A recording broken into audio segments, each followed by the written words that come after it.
नमस्कार। चलिए आज आपको सुनाते हैं हरियाणा के एक जिम मालिक बल्लू की कहानी। बल्लू अपना बिजनेस बढ़ाना चाहते थे और इसके लिए उन्हें एक सस्ती जमीन की तलाश थी। और देखिए, उन्हें एक जमीन मिल भी गई जो इतनी सस्ती थी कि यकीन करना मुश्किल था। लेकिन ये जमीन जिंदगी और मौत के बीच फंसी हुई थी। यही वो सवाल था जो बल्लू को शायद खुद से पूछना चाहिए था, क्योंकि इसका जवाब उन्हें बहुत ही भयानक तरीके से जो मिलने वाला था। तो चलिए इस खौफनाक कहानी की गहराई में उतरते हैं। तो कहानी का पहला हिस्सा बल्लू के सपनों और एक ऐसे मौके के बारे में है जो ऊपर से तो एकदम परफेक्ट लग रहा था, लेकिन असल में उसकी नींव ही खोखली थी।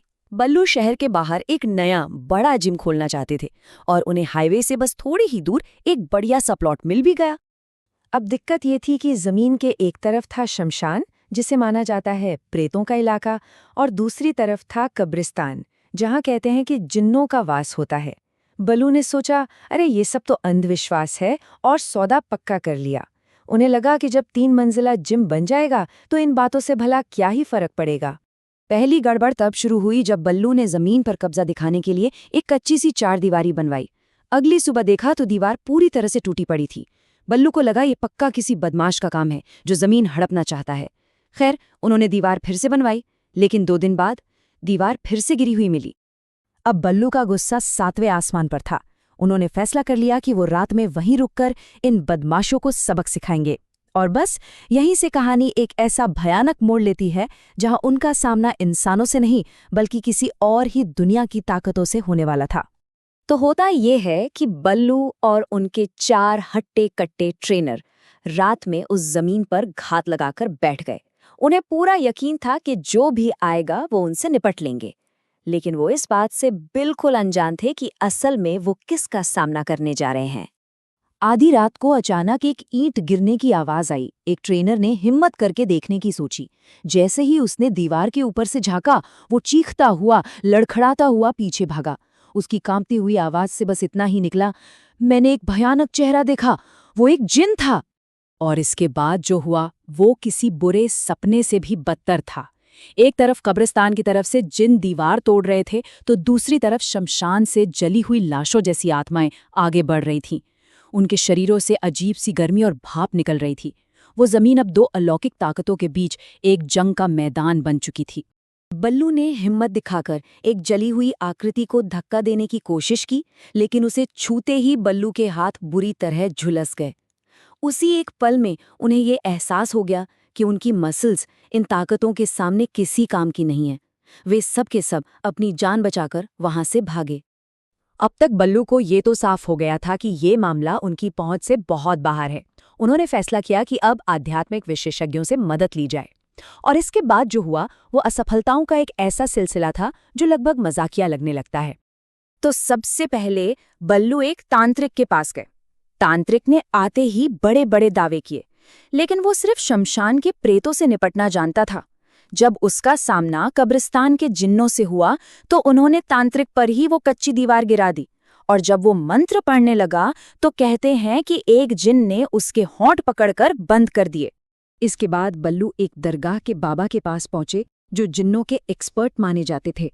बाबा भी पूरे कॉन्फिडेंस के साथ जमीन पर पहुंचे, लेकिन उनकी गलती ये थी कि उनका सामना जिन्नों से नहीं बल्कि शमशान के उन जले हुए प्रेतों से हो गया। और जैसे ही प्रेतों ने उन्हें छुआ, बाबा के कपड़े और शरीर दोनों जलने लगे। और किस्मत का खेल देखिए, वो तांत्रिक और वो बाबा दोनों एक ही अस्पताल में भर्ती हुए। वहीं उन्हें जाकर समझ आया कि अरे, वो एक नहीं बल्कि 2 अलग अलग तरह की ताकतों से लड़ रहे थे। तो दोनों विशेषज्ञों ने अस्पताल के बेड पर ही मिलकर एक आखिरी प्लान बनाया। उन्होंने फैसला किया कि इस बार वो एक साथ जमीन पर जाएंगे और शमशान और कब्रिस्तान दोनों तरफ की शक्तियों के लिए एक ही समय पर एक साथ अनुष्ठान करेंगे।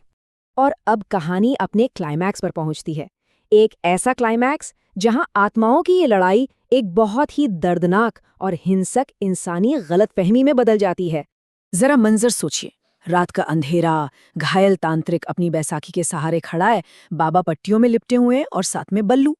तीनों ने कब्रिस्तान के पास अपना काम शुरू ही किया था कि उन्हें गांव की तरफ से कुछ लोग भागते हुए दिखें। और यहीं पर हो गई सबसे बड़ी गड़बड़। उन विशेषज्ञों को लगा कि जिन हमला कर रहे हैं, लेकिन असल में वो गांव वाले थे जो 3 चोरों का पीछा कर रहे थे। उन चोरों ने पकड़े जाने से बचने के लिए अपने शरीर पर तेल मला हुआ था और अंधेरे में वो वाकई बहुत अजीब दिख रहे थे। इससे पहले कि कोई कुछ समझ पाता, 25-30 लोगों की एक गुस्साई भीड़ ने उन तीनों को घेर लिया। बेचारे बल्लू चिल्लाते रहे, मैं बल्लू हूं, मैं बल्लू हूं, लेकिन उनकी एक नहीं सुनी गई। भीड़ का एक ही जवाब था, पहचान बताने की जरूरत नहीं, तू चोर है। और बस उन्होंने तीनों की बुरी तरह से पिटाई कर दी। एक लंगड़ा तांत्रिक, एक जला हुआ बाबा और एक पहलवान।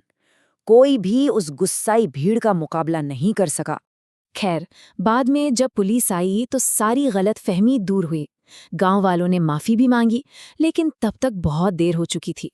तांत्रिक और बाबा ने हाथ जोड़ लिए और कसम खा ली कि वो दोबारा उस जमीन पर कभी कदम नहीं रखेंगे। इस बार उन्हें आत्माओं ने नहीं बल्कि इंसानों ने हरा दिया था। इस दर्दनाक अनुभव के बाद बल्लू ने उस प्रोजेक्ट को पूरे 1.5 साल के लिए ठंडे बस्ते में डाल दिया। वो जमीन वैसी की वैसी खाली पड़ी रही। फिर लगभग 1.5 साल बाद जब उस इलाके में और भी कंस्ट्रक्शन होने लगा, तो पता नहीं कैसे वो जमीन अपने आप ही ठीक हो गई। बल्लू को कभी पता नहीं चला कि ये हुआ कैसे, लेकिन उन्होंने आखिरकार वहां अपना जिम बना ही लिया। तो अंत में ये कहानी हमें कुछ अनसुलझे सवालों के साथ छोड़ जाती है। आखिर उस जमीन को साफ किसने किया, और वो आपस में लड़ने वाली आत्माएं कहाँ गईं? इन सवालों का जवाब शायद अब कभी नहीं मिलेगा।